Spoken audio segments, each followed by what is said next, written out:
Hey guys, welcome back to Daily Diabetics. First things first, I want to apologize if my voice sounds weird at any points. I just got back from a very intense volleyball game where I was cheering and screaming the whole time, so that's why my voice is going in and out. But this week's theme is things only diabetics will understand, and so we're going to jump right into it. I have 10 different things, so I have a list on my iPad right here that I'm just looking off of for reference. The first one is for tubed pump users. I used to be one of those. I loved it, honestly. I had the One Touch Ping, which they don't even make anymore. But that is getting your tubing stuck on different things, specifically door handles and like cabinet or like dresser, like little knob handles. You'll just be walking and then you'll feel a tug, and it's because your tube's stuck on something. Next is always having to have stuff with you, whether that's stuff for lows, insulin, site change, monitor, test strips, poker, glucagon, whatever. You always have to have something with you.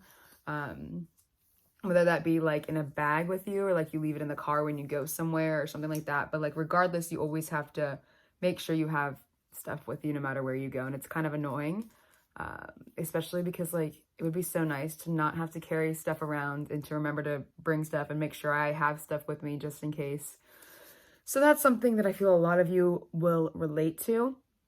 And the next two are both related to blood. So when you prick your finger and you test your number and then you wipe your finger off, you're good, you're good. And then you look down and there's blood everywhere because your finger didn't stop bleeding and you didn't know. This has happened a lot, and it's like, I don't know how to explain it. It's just annoying because then you're like, well, what all did my blood get on, you know? And you had no clue and you didn't feel it and you thought your finger stopped, because sometimes it stops bleeding when you wipe it off and sometimes it just never stops. So, and then the next one, and also in regards to blood, is when you prick your finger and you squeeze your finger for the blood to come out and blood comes out of a previous hole that you pricked at a different time, which is kind of like, it blows me away that like the hole didn't like heal already. It happened to me the other day, actually. It's just like so random. You never know when you're going to expect it. I feel like if we just squeeze our fingers really hard, that blood's just going to come out of old holes. Like, is that a thing? Number 5, this has happened a few times to me, and it's when you go on a diet or you're eating healthy or whatever it may be. You're just trying to watch what you eat, essentially. But then you have low blood sugars, and I know there's healthy ways, there's natural sugars, whatever. I'm sorry, I don't have time for that. So I do like gummies. I know some people do candy, and that just totally goes against the whole eating right thing. And it messes it up, and it's discouraging, and it's one of the reasons I can never stick to a diet, and just because I love food too much. The next one is one that everyone, I feel like, will relate to 100%. And that's just the exhaustion after a day of either highs, a day of lows, or a day of high and lows. It's just so tiring, so exhausting. There's like the sleep after that day, nothing compares to that sleep. It's incredible. And personally, I feel like I can kind of relate it to after I have like panic attacks, which I don't get them often, but when I do, after panic attacks or after like, this isn't the right word, but rage, like getting really, really angry.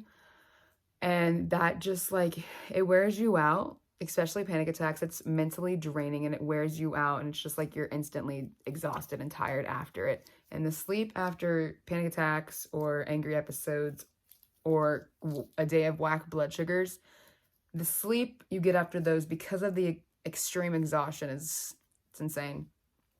The next is the burn of insulin, the stinging, the weird sensation that happens when you take insulin, especially in large doses, or if you do shots. I think long lasting, it's been a while since I've been on shots, but I think long lasting always kind of stung because it's just like a lot at once, and it feels weird. Like it's not always a painful burn, but like it burns, you know? I know you know. Let's see. Next is when your blood sugar's out of whack and you literally can't think straight. You can't comprehend what people are saying. You have no idea what's going on. Happened to me today, pre-cal. My blood sugar was 88. Wow, my voice is really going. My blood sugar was 88 and I was just out of whack. I was like, I don't know what we're doing. What you're saying to me isn't making any sense. Like, you're gonna have to wait. And that was also, I think, because when I woke up, so I woke up in the middle of the night and my blood sugar literally on Dexcom was high for no reason. And so I took a correction and I woke up and I was going to double arrows down. And normally, like, it stops, it levels out eventually. No, not this morning. I just kept dropping and it never stopped. So I chugged a Gatorade and then I couldn't drive because my number was low. And then my number went back to normal. And so then I drove to school. And then second period at school, my number went low again. And my brain just couldn't process anything that was being thrown at me. And then number 9, we're almost there, is checking your number or taking insulin at a stoplight or stop signs or traffic. I do this a lot in the mornings with my iced coffee that I drink because I don't eat a lot because it's a long story. Anyways, I drink iced coffee to get some carbs in, and I'll be driving. I'm like, shoot, I didn't take insulin for this. And so at stop signs or stoplights, I'll look at my Dexcom, put that number in, enter the carbs, and take insulin. So that's pretty relatable for me now, actually. And lastly, it's kind of mind-blowing, this one. It's how your emotions can mess up your blood sugar. For me, it's when I'm stressed out, my blood sugar just goes high and stays high. It's a stubborn high.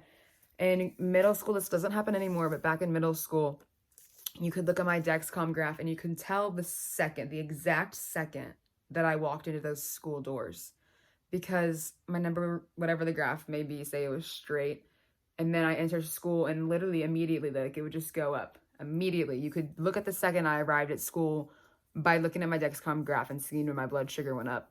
And it just blows me away. Like, physical activity and your blood sugar dropping, that makes sense to me because you're exercising, you're moving your body, whatever, your number's gonna drop. But for your emotions, like the fact that that messes with your blood sugar, it blows me away. That's insane. And it's also very annoying. But yeah, those are my 10 things that I came up with, kind of thought about, things that I thought you all would relate to as diabetics. Leave yours in the comments or any thoughts or whatever.